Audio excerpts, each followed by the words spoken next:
Welcome to the Ready Room Podcast. I am Josh. And I am Caroline. And today we're talking about my favorite subject, collecting milsurps. Hope you enjoy.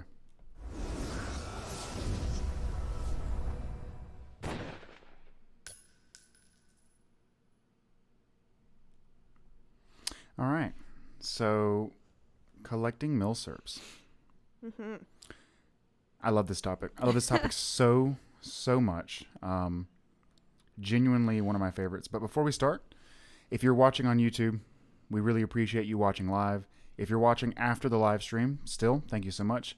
Drop a like, subscribe if you like our content. If you want to see more, hit the notification bell just in case notifications don't work, because YouTube is kind of silly, and that's a nice term, right? Leave some comments if you got some good episode ideas. We are going to be crediting any episode ideas we pull from viewers. We're going to make sure we give you all the credit you deserve and mention you in the podcast. If you're listening on the podcast audio versions, on Apple, Spotify, Google Podcasts, Stitcher, or Amazon, please leave a review. It's what makes, it's what really helps out podcasts the most is the reviews. And by the way, I don't know if you heard that, we're on Apple now. Yay! Which is really exciting. We're finally on Apple. They make it almost impossible to do it. It's very irritating. If you don't have Apple products. I don't like Apple. And they know it. And that's why they made it so hard. It would be really easy if I had Apple products. But since I don't, they made it almost impossible.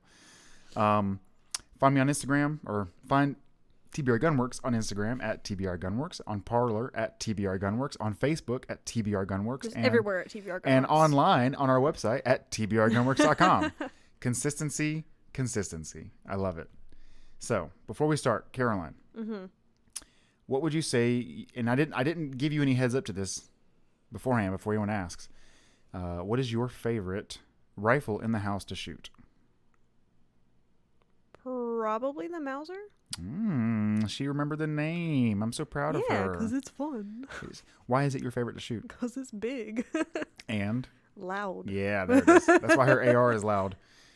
So we have a Mauser it's a Yugo M48 Mauser, and we'll get into more details later, but she loves it, even though it's one of the hardest recoiling rifles out of the milsurps that I've got. Oh, it's so fun though. But it is fun. So we're going to start with a few questions that I think a lot of people might be asking if this is the first time they're hearing the term military surplus or milsurp. Why do people collect military surplus firearms? What is a military surplus firearm? Why do we, as a country, have so many military surplus firearms in circulation? And the communities, by the way. There's a lot of communities built around military surplus. So why do all of these things, right? Why? Just ask why. Why? And so, first let's qualify what a military surplus rifle is. Caroline, do you have a guess? Not being the most educated in the world, do you have a guess? No judgment-free zone. What's your best guess as to what a military surplus firearm, or let's just narrow it down to a rifle specifically. What do you think constitutes a military surplus firearm? I mean, it's just firearms that were used in the military that I guess they had extra of, or people just kept and then sold later. Yeah, I mean that's pretty close. So, military surplus firearms are just firearms that at one point in time were in service with a military. It doesn't have to be our military. In fact, the majority of military surplus in America is not actually American. They're usually sold or offloaded onto civilian markets when they're no longer needed by the military. And a recent example of this was, I believe, in 2017, maybe 2018. It was sometime during the Trump administration. They finally released a ton of U.S. military issue 1911s. And they did it I understand why they did it the way they did, but I was a little upset about it because it was very hard to get your hands on one. They released them through the CMP, the Civilian Marksmanship Program. But to be honest, those guys do a really good job of making sure that those things go to good places. Good homes. Good homes, right? It's like an adoption agency. It's not easy to just snag a kid. You know what I mean? Like you gotta give a good resume, if you're going to get a kid. And that's the same thing with these milsurps. So that's an example of military surplus, but there are so many. I could be reading a list for 3 hours without breathing, and still not get through all the military surplus. But militaries evolve. They go through new technology, new R&D, And once they decide that this rifle no longer meets the standards they have, they're going to offload it. A lot of times they'll let it sit in an armory for 30 years before they offload it. But eventually they make their way onto the civilian market. Well, hurry up and wait. Hurry up and wait. Well, it took the U.S. government, until 2018 or 2017, to release 1911, some of which have been in service since Korea. Yeah. Now, I don't know if all of them were... In fact, I don't know exactly the age range of these 1911s. Some of them, I know a lot of them were Vietnam era. Mm-hmm. A lot were Korean War era. I don't know if there were many World War II era 1911s that were released through this. And I don't know if the military or the government was still sitting on that era. But I know these were a lot of military surplus firearms that haven't been used in a long, long time, and they just released them. Mm-hmm. So it just shows how long it takes for governments to make a decision on things. But so they get offloaded to civilian market, and then this was a really... Well, that's not the only way, actually. I probably should cover this as well. A lot of times, back in the good old days, and I'm going to specify the good old days, I really wish this was still the case. A lot of times, soldiers were allowed to bring back battlefield pickups or even their own service rifles. Mm-hmm. They would just ship them back home. Now, sometimes it was still illegal. In some cases it wasn't illegal. So there were a lot of firearms being brought home from the war, mostly in World War I and World War II. I think by Korea and Vietnam, they were locking in on that pretty hard. Mm-hmm. But people still successfully brought home stuff all the time, sometimes in parts, at pieces at a time. Sometimes they would just sneak it into larger shipments, and it just got overlooked. Mm-hmm. But so a lot of the military surplus got home that way, as opposed to just being sold, which was, man, having zero money and an authentic machine gun would have been amazing. Mm-hmm. The good old days. I wish you were still alive. The good old days of World War I and World War II. It's relative, right? Like, everything's relative. Like, the war, not so good. The perks of sending home a real SVT-40 from Russia so that your great-grandkid 70 years later could sell it for a fortune. That's pretty cool. Not to downplay the seriousness of the world wars that we are champions of.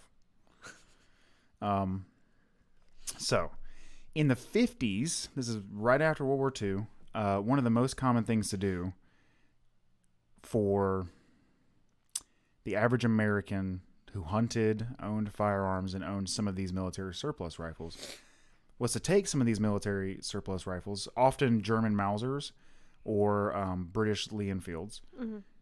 Tons more, guys, but this is just very common examples. And they would sporterize them.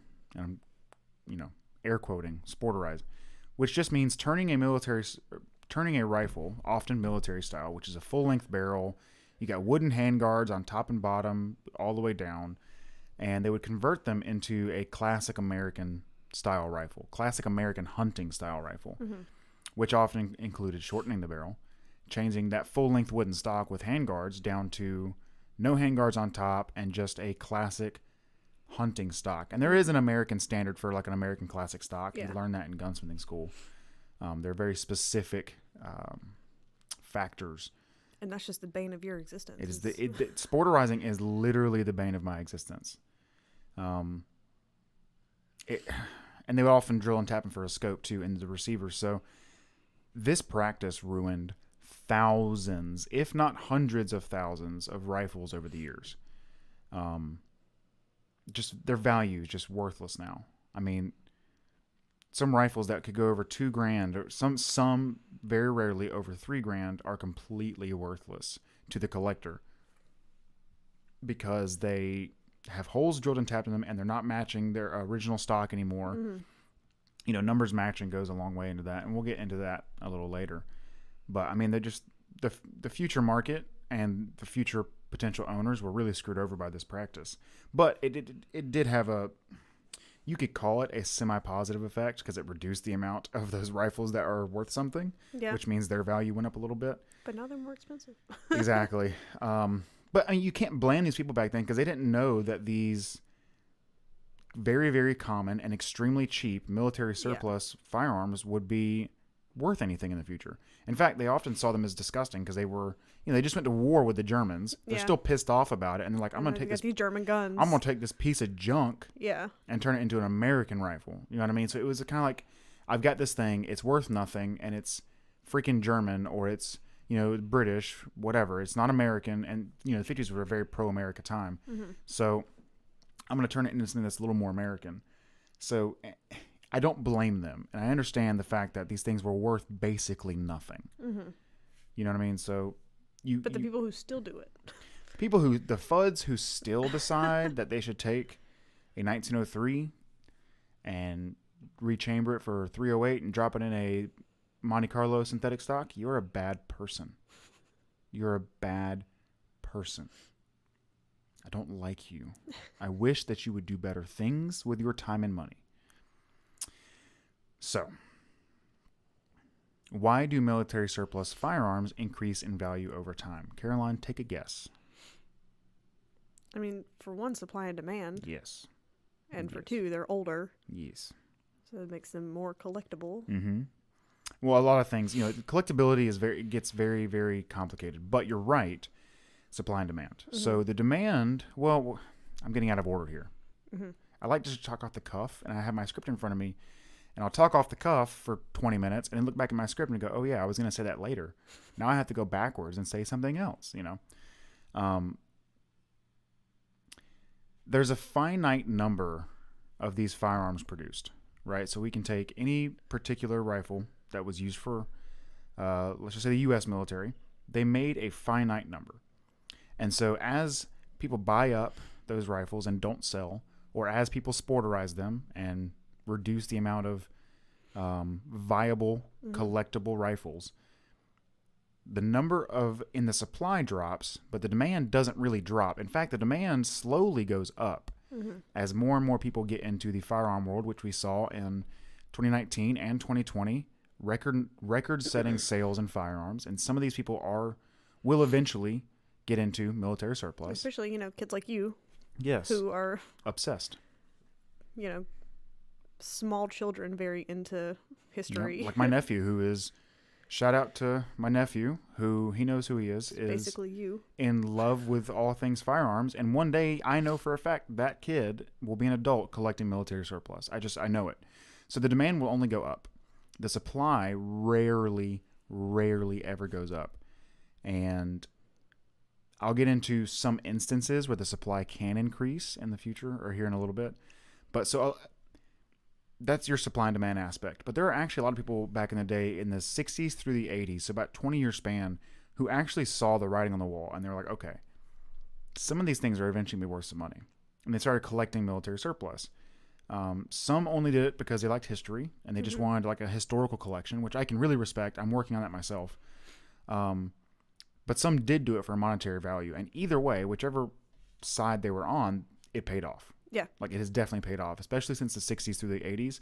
The value increase is not just with inflation. Like not and a lot of people at that time were like, a lot of stuff, they were like, oh, this is going to be worth something. Yeah. One day, and they were just keeping all kinds of stuff. Yeah, and this is also before a lot of import bans. So they were able to get things a lot easier back then before they skyrocketed in price. And some people saw the import bans coming and said, okay, you know what? I'm going to snag this before I can't get it anymore.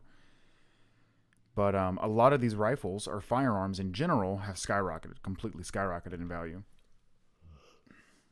But this is, so when I say it's paid off, military surplus collecting is an investment. Easily. All of these firearms can be seen as assets. These are financial assets. Regardless if you ever plan on selling them, they hold value, just like your vehicle. Even if you don't plan on selling your vehicle, if you ever had to sell your vehicle in an emergency, it has value tied to it, and it can be exchanged for currency. Okay? And this is not like a lot of things where in the modern American market or capitalist market in general, used things normally go for a lot less money. But in the collectible firearm world, it's different. And this is the same thing in toys. I mean, you can collect toys. There's people who are selling really old, out-of-date Legos that still skyrocket. I mean, this is... Or even old cars.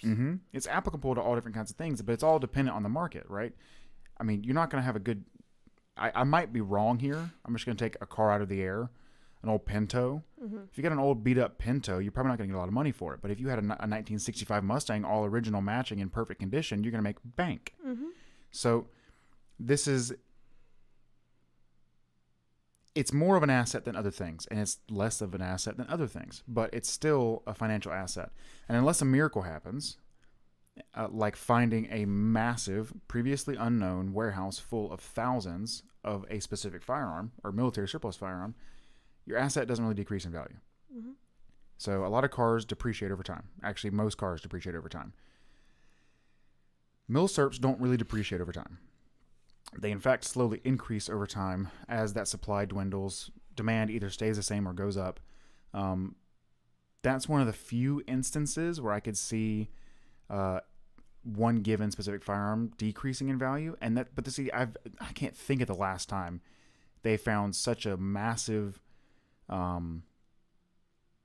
surplus of one specific firearm that it decreased the value of the others.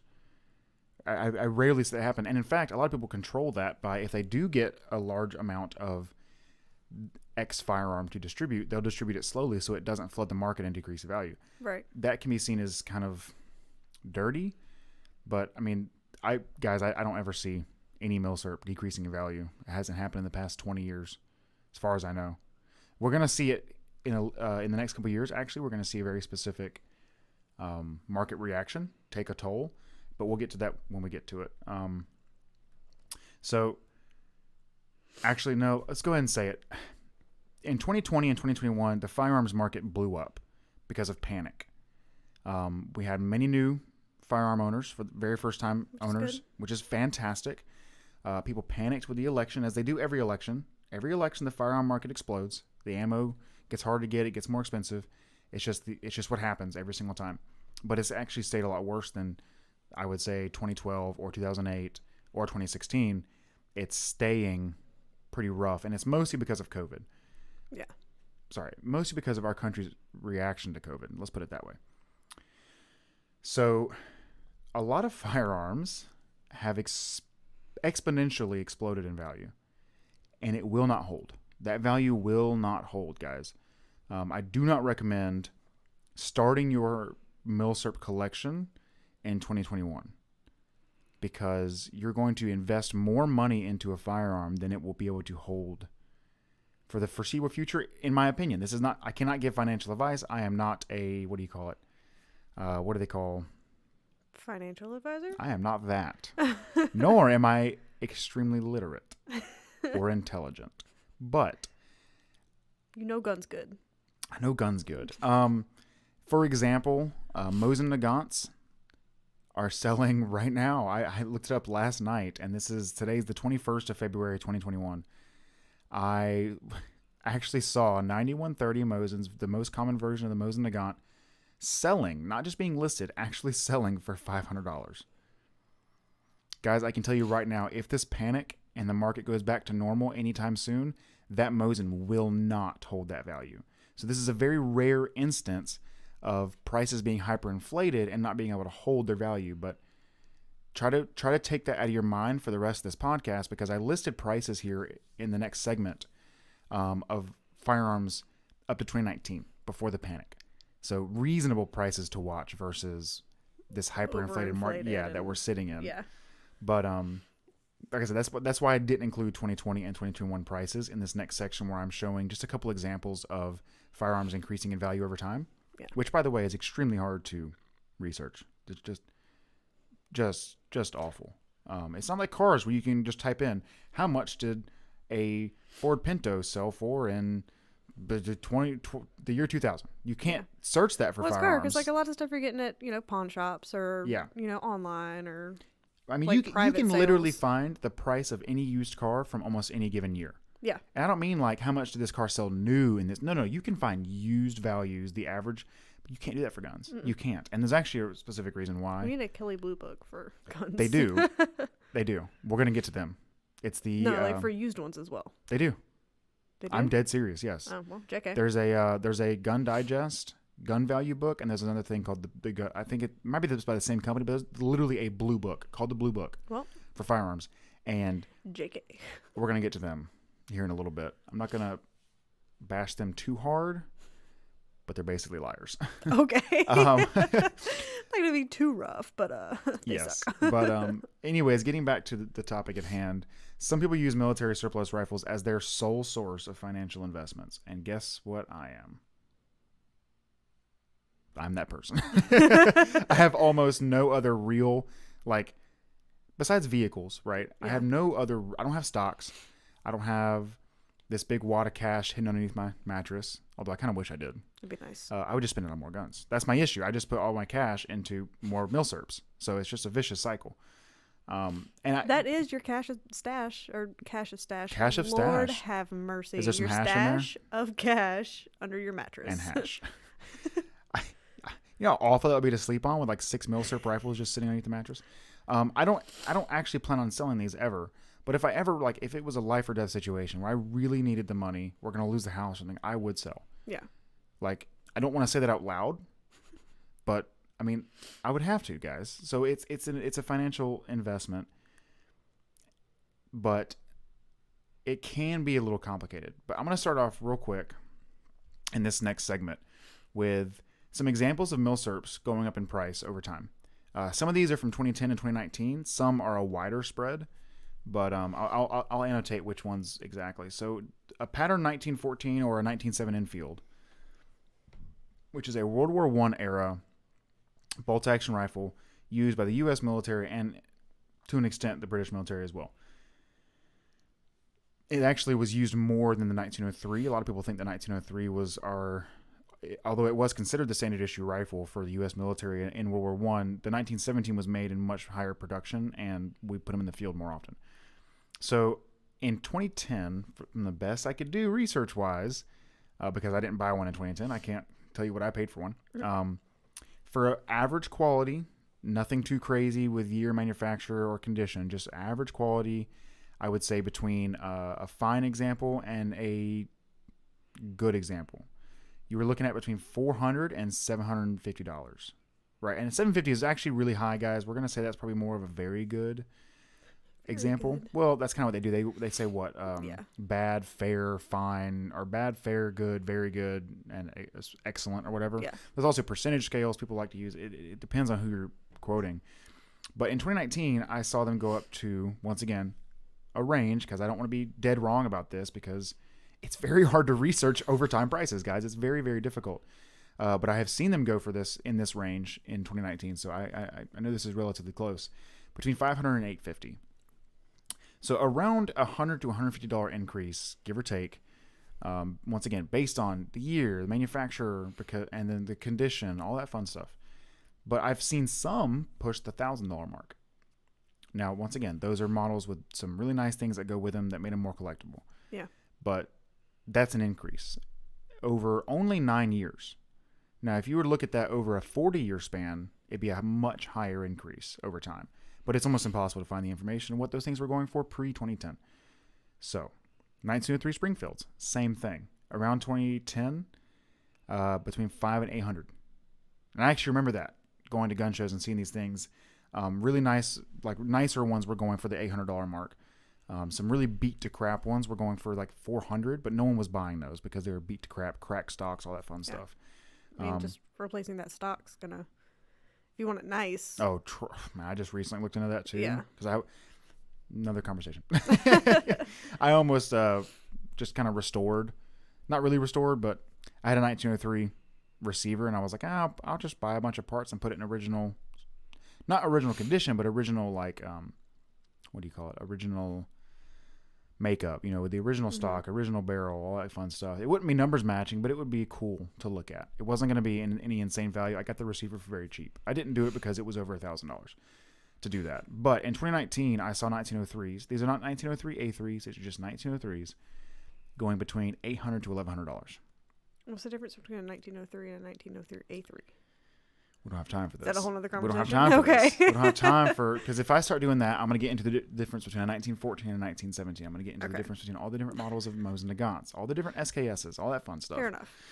Now, don't get me wrong. I would love to do dedicated episodes where we can talk about one specific firearm, and we can do that if you're okay with that. But I don't feel like getting that deep. It wasn't anything crazy. but you know how I like to I know. rabbit hole. I've seen a few models of 1903s pushing $2,000 on the market in 2019.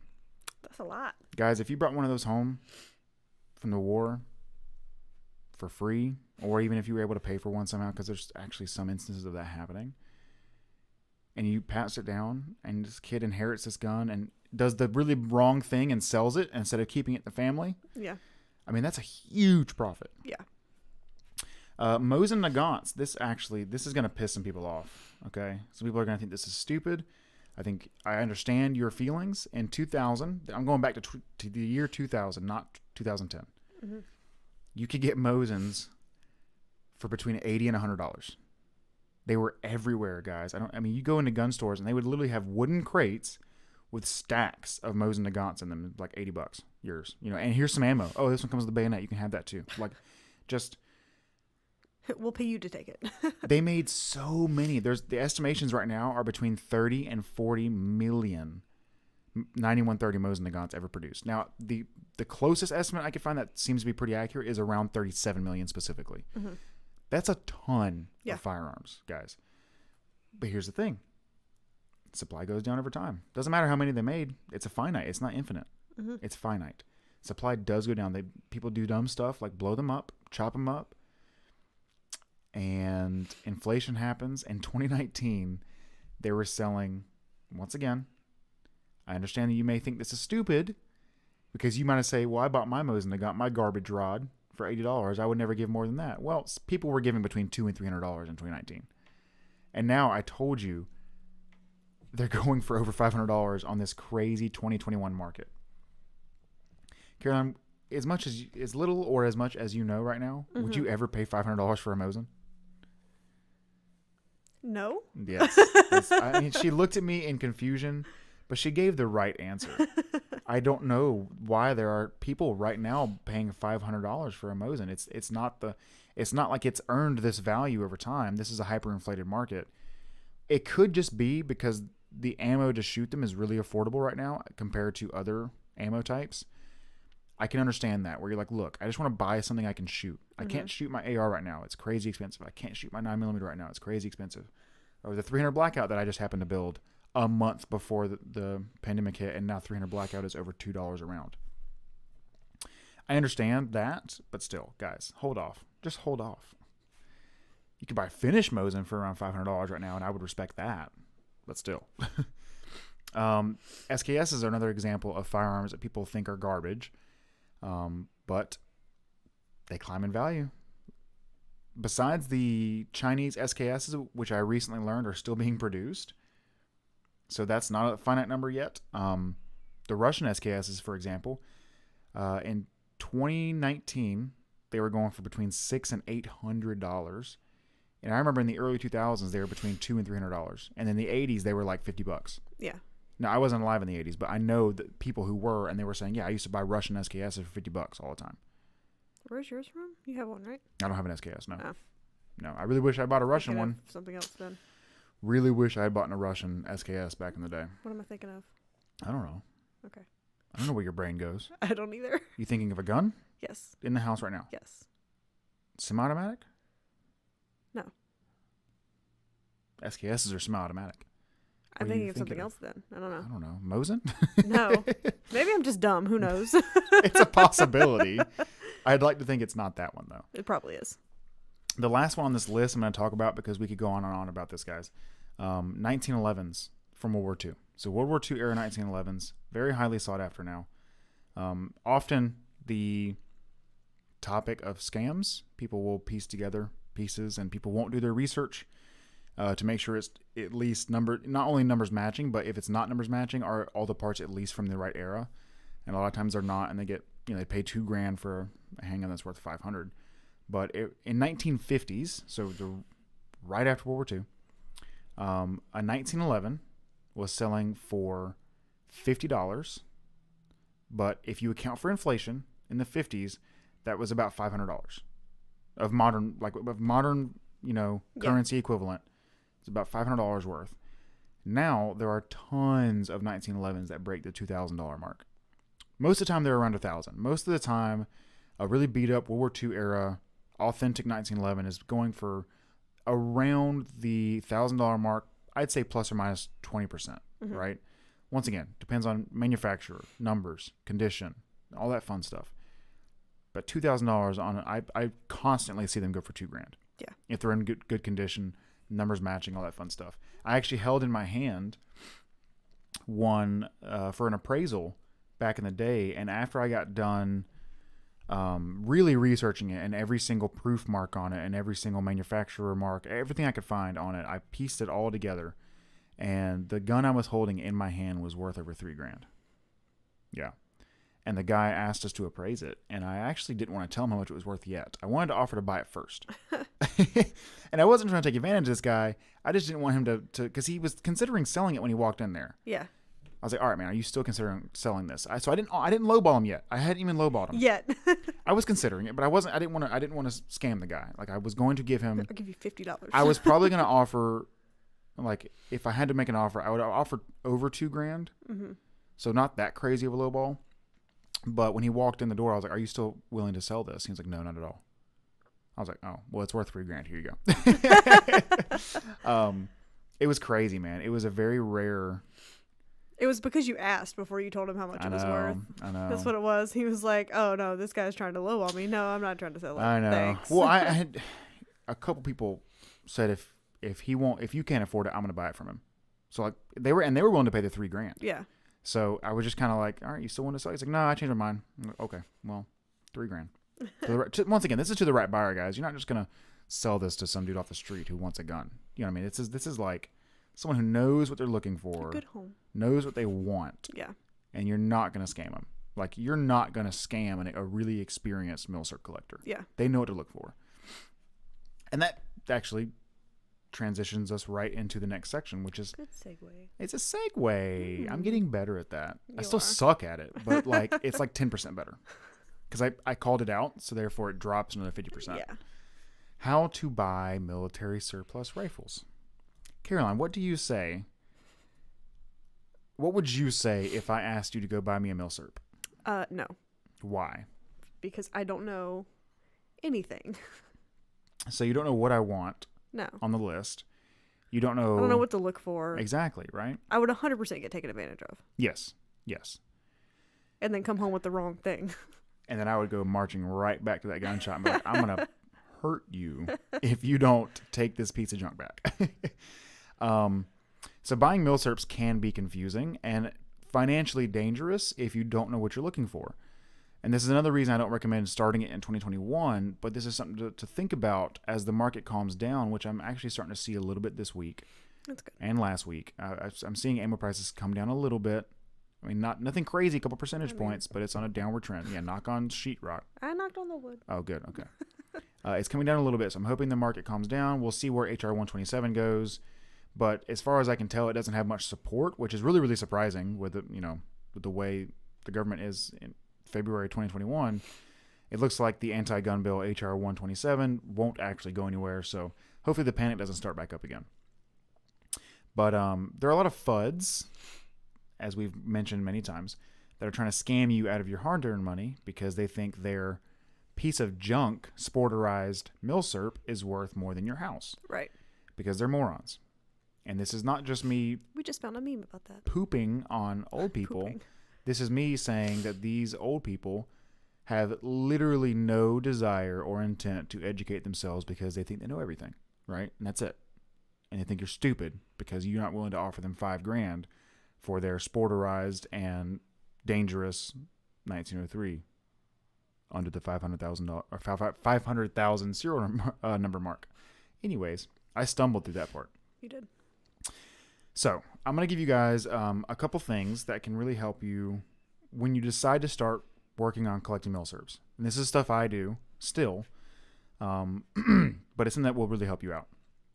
So first off, narrow down exactly what you're looking for and narrow down what you want your first milsurp to be. Like narrow down exactly which, let's say it's a handgun, let's say it's a rifle, it doesn't matter. Let's say, for example, you want a Finnish M39 Mosin Nagant. Decide that that's what you want and focus on just that one thing. You're looking for a specific firearm that you have made the conscious decision to buy. Don't get sidetracked. A lot of times I'll go out there looking for one gun and I'll stumble upon another. I'm like, oh crap. Well, that's on my list too. And then you add like 10 more. But see, that's the difference, guys. I have a lot more experience in milsurps. But second, you want to research everything you can about that one firearm. Don't be upset if it takes you a month to figure out enough information on this thing that you're comfortable identifying things. You're looking for information like the years they were produced, what different manufacturers actually produced the firearm, because 9 times out of 10, guys, if it's a milsurp, more than one company made them. People think all 1903s are Springfield. Wrong. Super duper wrong. They think all 1911s are Colt. Also wrong. That's just not what happened. They would contract them out to be produced as much as possible. So just the popular ones. Yeah. So you're looking for who produced them. Maybe are certain manufacturers of higher quality of production? Most often, yes.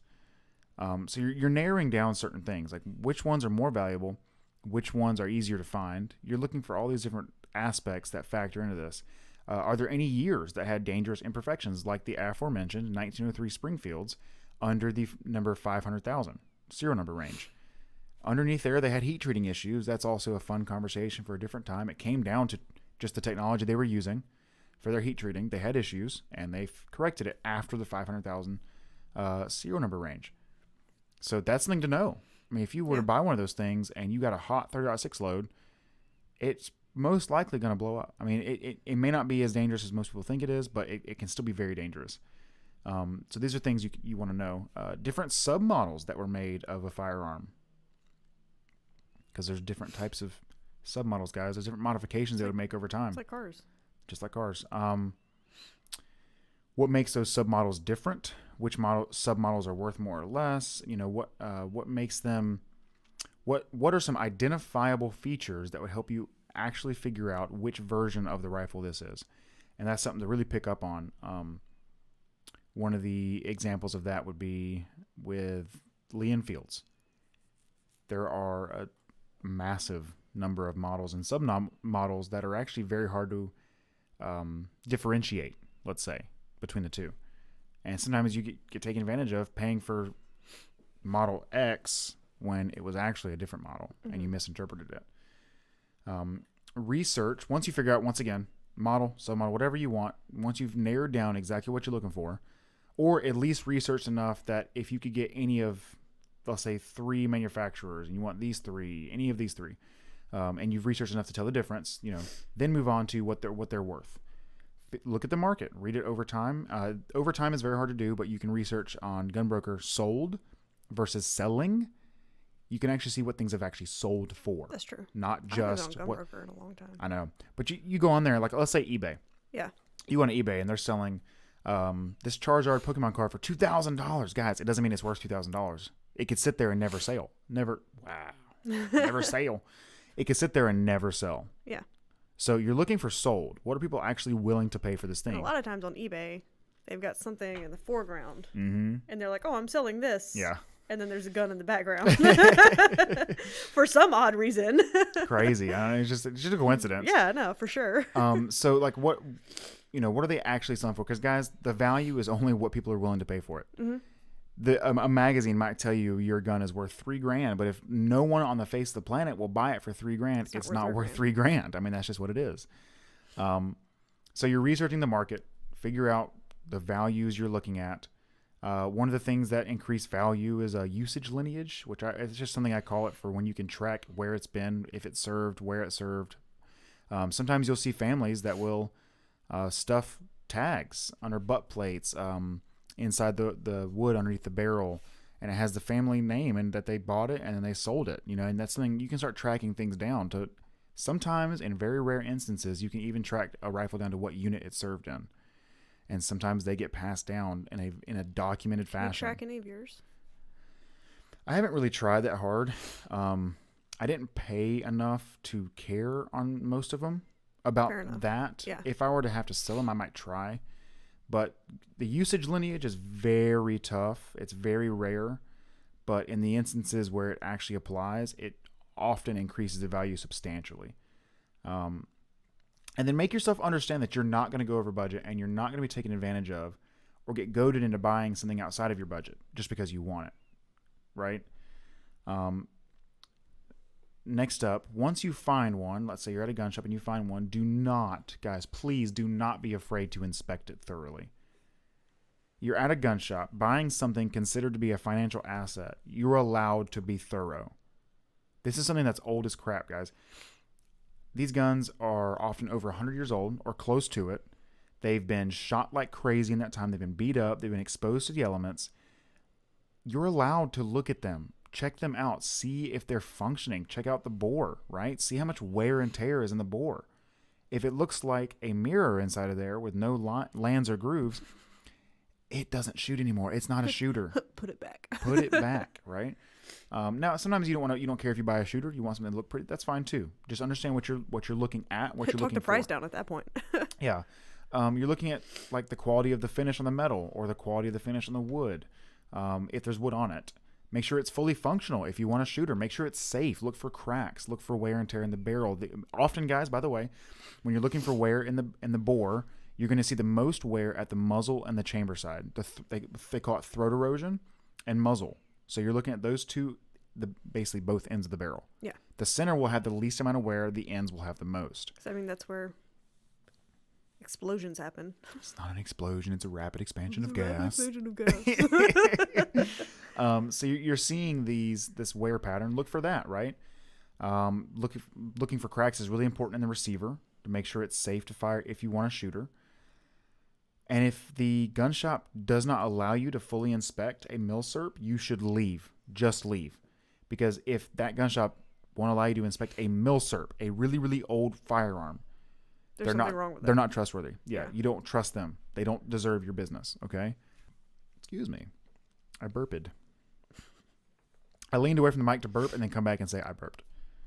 Is that more or less rude? Well, that's just sad. Like I said, that's not a trustworthy shop. They don't deserve your business. And lastly, guys, once you've decided this is the firearm I'm looking for, it has all the features I'm looking for to make it, authentic. There we go. That's the word I was looking for. And you decided you want to buy this firearm. Do not be afraid to haggle.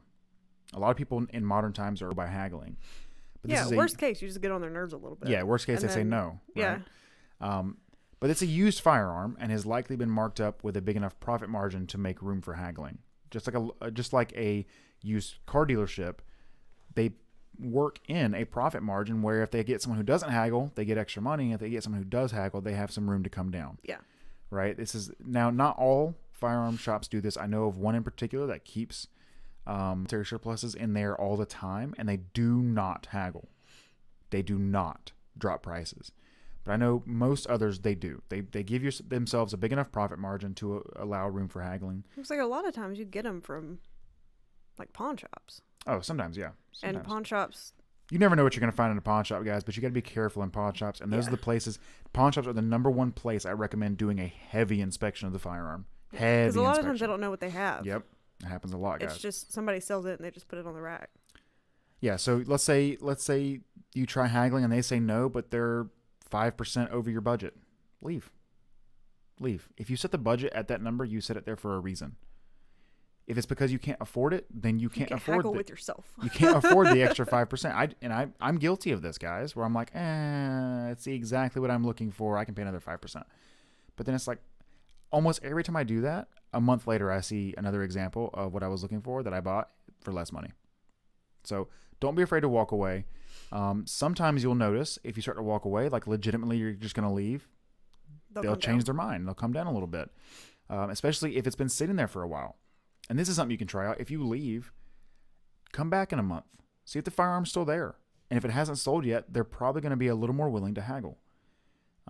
It's just the nature of negotiating, guys. You got to be willing to walk away. And hopefully next time they'll haggle. That shop that I told you about that never haggles, that I've bought, I think 3 milsurps from in the past couple years. I went in there 6 months apart. And they had the same 1903 sitting in there. It was overpriced. 6 months later, I come back. It's still sitting there. I'm like, well, are you willing to come down on that now 6 months later? Still no. Guys, they're losing money sitting on that. The longer it sits on the shelf, they're just losing money. Yeah. Like, it's just a waste. So I don't understand it. They probably overpaid for it in the first place and couldn't afford to take that big a hit. I get it. But like I said, so I don't recommend that. That's the most information I can give you guys. I really am not a financial advisor. Do not take my advice as financial advice, but this is how you could look into getting started with milsurp buying. I do not recommend you start in 2021 unless by the end of 2021 the market normalizes. That'd be great because I'd love to start buying. I'd love to start buying milsurps again, but I haven't in over a year and a half at least. Yeah. Maybe 2 years now since I bought a milsurp because they've just been getting kind of crazy, right? And two others that I do not recommend people start off with unless they are really willing to sit down and do research is Lee Enfield rifles or Mausers. They can get so confusing, guys. There are so many different Lee Enfield rifles. This whole subject is confusing for me. So. I understand. And think about that. Because it's a lot. It's a lot. Because it's a lot of history and it's a lot of... And you have to track information down. Yeah. You can't just Google it and go to Wikipedia and trust Wikipedia. You literally cannot just go trust Wikipedia. Yeah. This is one of those And a lot of these instances. manufacturers don't exist anymore. A lot of times, yeah. So like... And you there's books on it, and there are PDF forms on it, and there's a lot of information online, guys, but you got to be careful. You need to look for corroborating evidence, not just one instance of something that you think is gold. Look for any other source that tells you the same thing that helps you out a little bit. Lee Enfields have so many different variants, and they're often very slight changes that change the value substantially, and the markings that actually annotate which one is which is almost you almost can't tell the difference. Yeah. Right? I mean, honestly, all the ones that you have, I can't tell the difference between any of them. That's a lie. I know you can tell the difference. I know the Mauser. Do you know which ones are Mosins? No. I guarantee you, if I went in there right now and said, point out the 2 Mosins on my wall, you could point them out. I could not. Okay, we're going to try it after the podcast. But Mausers also were made all over the world and by tons of different countries and licensed to other different manufacturers. Be careful with Mausers, guys. They are fantastic rifles, and they're very good shooters. They make amazing custom rifles. Super fun. They're very good rifles, guys. And I'm always saying they make good custom rifles when they're already messed up, and I'm not sporterizing something. I'll take a receiver because it's no longer with its original barrel, original stock. Yeah. I'll take a receiver and make a rifle out of it. But I will not sporterize anything. If it's in good condition and it's a milsurp, I'm not touching it. I'm sorry. Go away. I'll clean it. I'll make sure it's in great condition. I'll take all the rust off of it. I'll do all the good stuff that's proper for conservation. But I will not sporterize. I'm sorry. I won't do it. Are you sorry, though?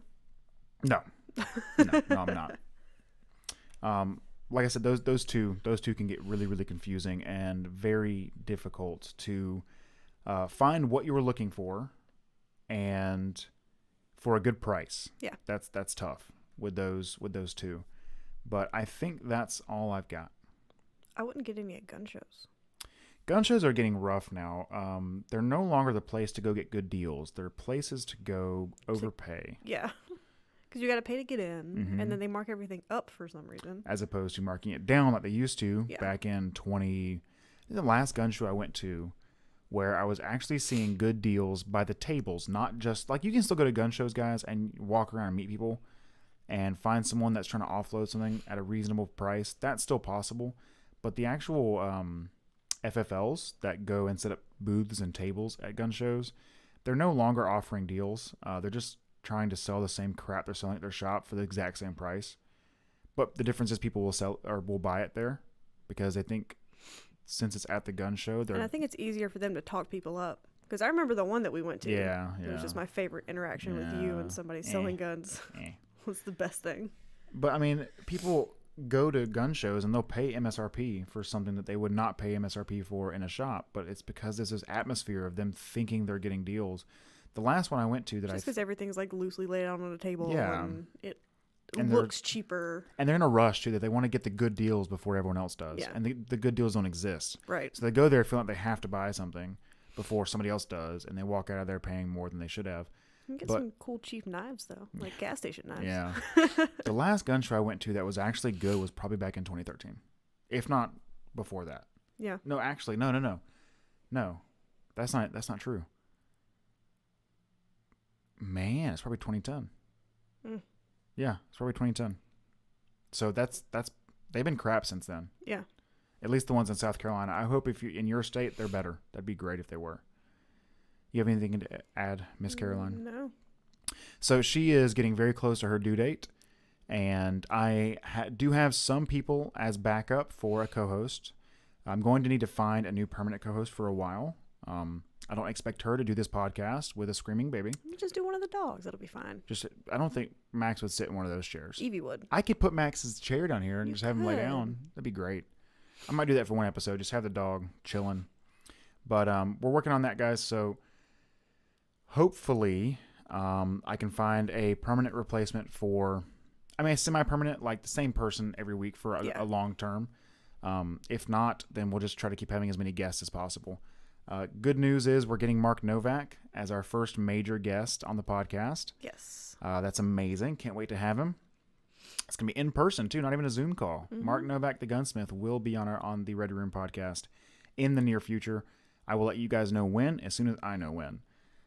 This is 21st of February, 2021.